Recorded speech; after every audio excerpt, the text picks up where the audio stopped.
On September 25th, 2025, Forza Horizon 6 was officially announced. And it's finally set in Japan. Woo, cheers! Pew pew pew pew pew pew pew! A location fans have been asking for since the very beginning. In light of this, I thought it would be the perfect time to go back and replay the entire Forza Horizon series. To look at the good, the bad, and the ways it has evolved into one of the most successful racing franchise in gaming. So, let's take a ride back through the Forza Horizon series.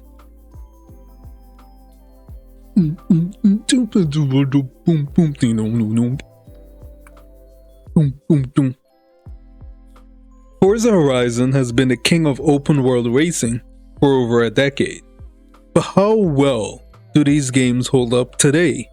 Let's take a ride back through the entire series.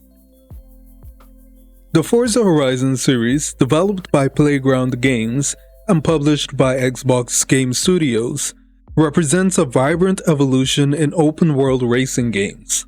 Launched as a spin-off from the simulation-focused Forza Motorsport series, Horizon has carved its niche by blending high-fidelity driving mechanics with expansive festival-like adventures.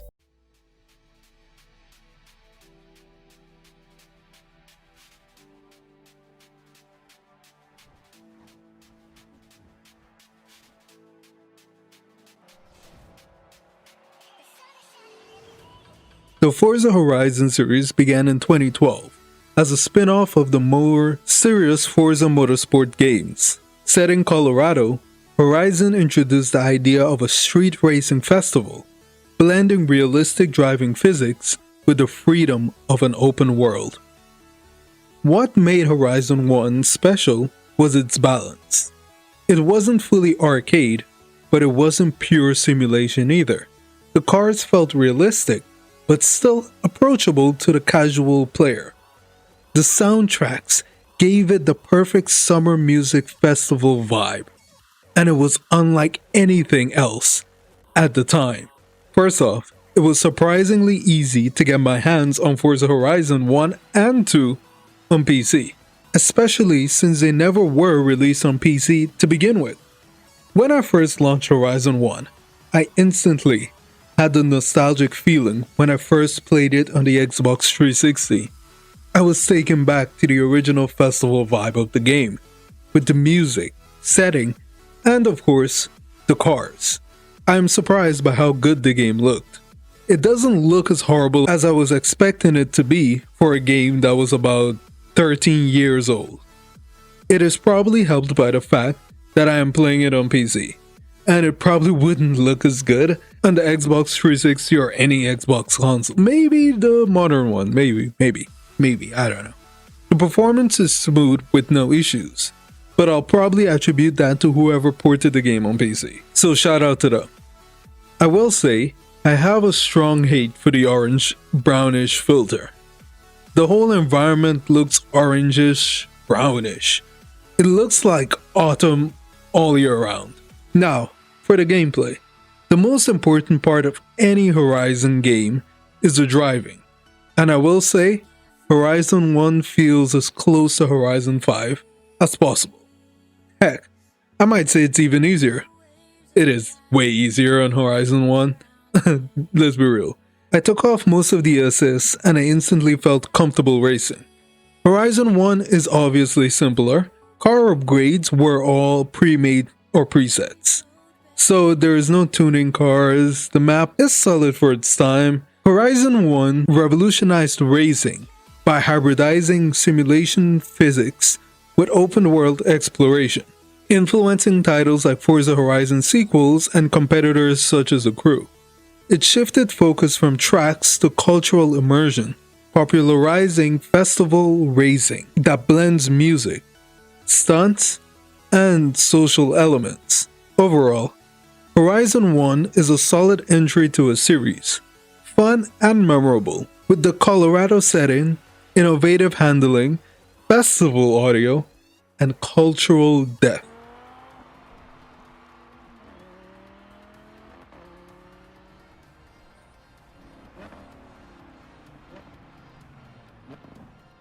2 years later, Horizon 2 was released, expanding the festival to southern Europe, covering parts of Italy and France. The map was much bigger, the landscapes were more diverse, and for the first time, dynamic weathering was added. Rain, fog, slippery roads. It was a big step forward. Horizon 2 refined the series' blend of arcade accessibility and simulation depth. Horizon 2 also wasn't released on PC, so that also required a bit of a workaround to get it on PC. But here we are. I don't remember ever playing Horizon 2 before, but the moment I got into the game, I hated how it looked. The game looked dated. I don't imagine it being graphically worse than Horizon 1, but somehow it looked washed out. What it lacked was the orange-ish, brownish filter from Horizon 1. But in all seriousness, it improves a lot on exploration and freedom. The open world encourages free roam, with GPS navigation for shortcuts and hidden collectibles. Dynamic weather adds strategy, rain slicks roads, fog obscures visibility, making navigation thrilling. Honestly, I just didn't find Horizon 2 all that interesting when I went back, probably because it graphically isn't anything special. It doesn't have the nostalgic feeling of being the first game in the series. That said, Horizon 2's open festival identity transformed the series into a vibrant celebration of cars and culture, emphasizing exploration over rigid simulation. Seamless multiplayer and a richly detailed world set benchmarks for open world racers, earning it a lasting place in gaming history. While dated by 2025 standards, its core loop remains compelling for solo drivers or nostalgic replays, proving Playground Games' vision of true home for racing fans endures. For newcomers, it's a worthwhile dive into the franchise's playful roots. For veterans, it might be a reminder of the beginning of Horizon truly hitting its stride.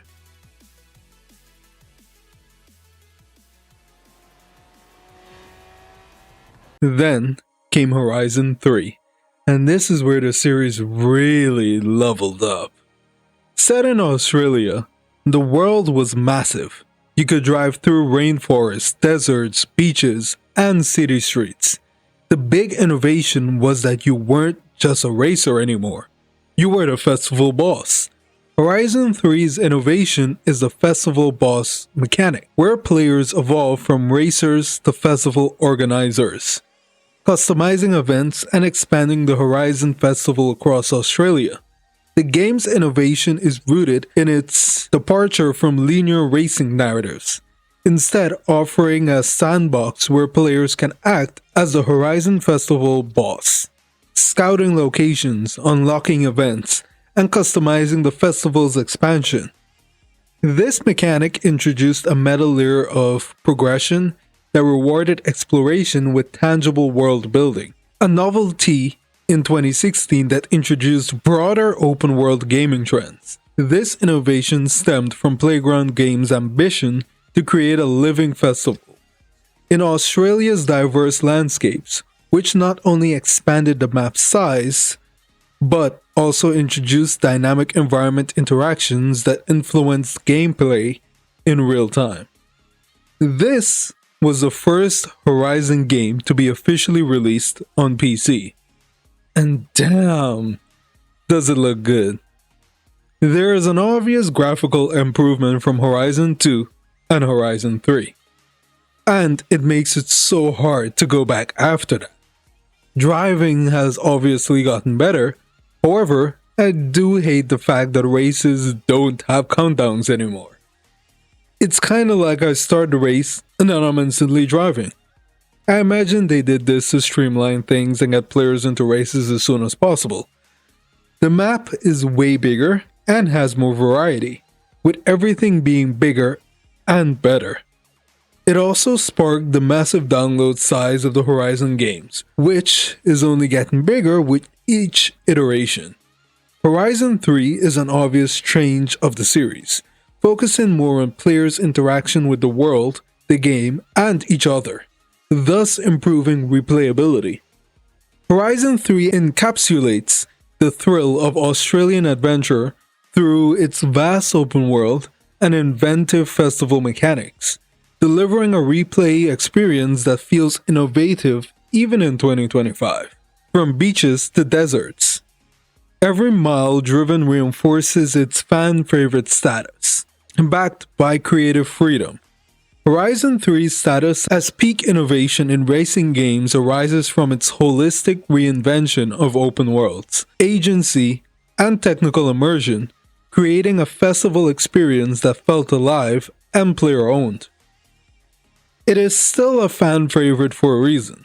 It's bigger, better, and it gives players more freedom than ever. Even in 2025, it still feels innovative. Now, Horizon 4 took us to Britain and brought us one of the series' most defining features: dynamic seasons. Every week, the map would rotate through spring, summer, autumn, and winter, each completely changing the way you drove.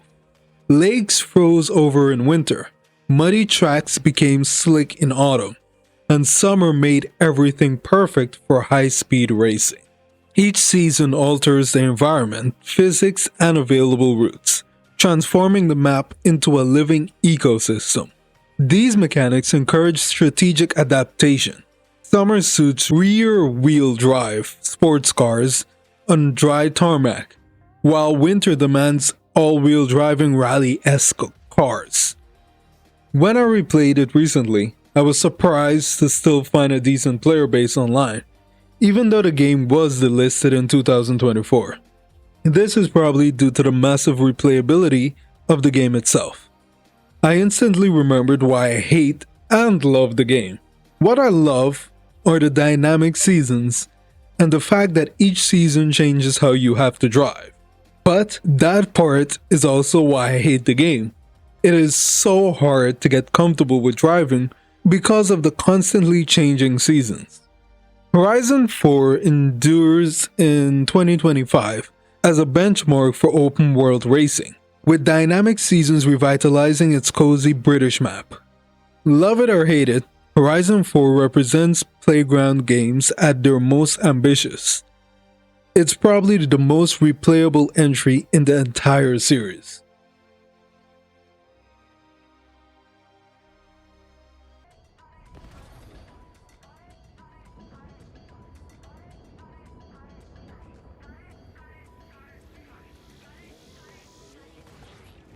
And finally, Horizon 5.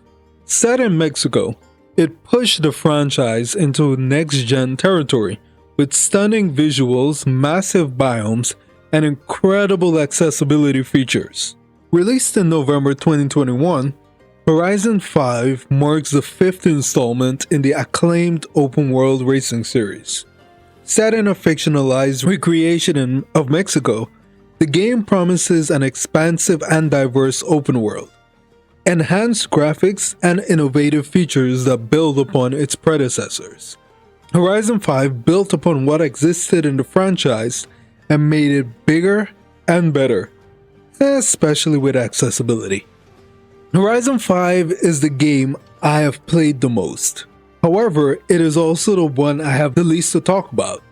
Unfortunately, it's not very memorable. This could be due to the narrative elements being weak, and with lack of new core gameplay being added, it can feel like more of the same as Horizon 4, though done very well. Also, snow was removed, completely. I hated snow in Horizon 4, but it kinda sucks such a thing was never included in Horizon 5. Progression is also very controversial too. Some players thought getting top tier cars too quickly ruined the grind, while others, like me, didn't mind because it just let you enjoy fast cars without restrictions. Let's be real. The reason why I'm playing Forza Horizon is so I can drive fast cars. So the quicker I can get there, the better for me. Overall, Horizon 5 is the accumulation of most of the good things about the Horizon series, while cutting out all the fluff that may feel unnecessary. But that can make Horizon 5 one of the most forgettable entries into the franchise, while being one of the most successful games for now. It is polished, accessible, and full of content, but it's possibly too safe. And now, we're headed to Japan, a setting fans have been begging for since the very first game. With its mountain passes, neon-lit cities, driving culture, and deep car heritage, Japan feels like it is inevitable for the Horizon Festival. Heck, for any racing series. What I hope for Japan is neon lights and gaudy spoilers. That's all I want, and more focus on the street racing culture. But to be honest, all I need is solid gameplay in Japan, and I'll eat it up like oxygen. Either way, the Forza Horizon series has been the king of open world racing for over a decade. Each game built on the last, for better or worse, and shaped the way we think about racing games today. And with Horizon 6 finally set in Japan, the future looks brighter than ever. But what do you think? Which Horizon game is your favorite? And what are you hoping to see in Horizon 6? Let me know in the comments. Don't forget to like the video, subscribe for more, and I'll see you in the next one.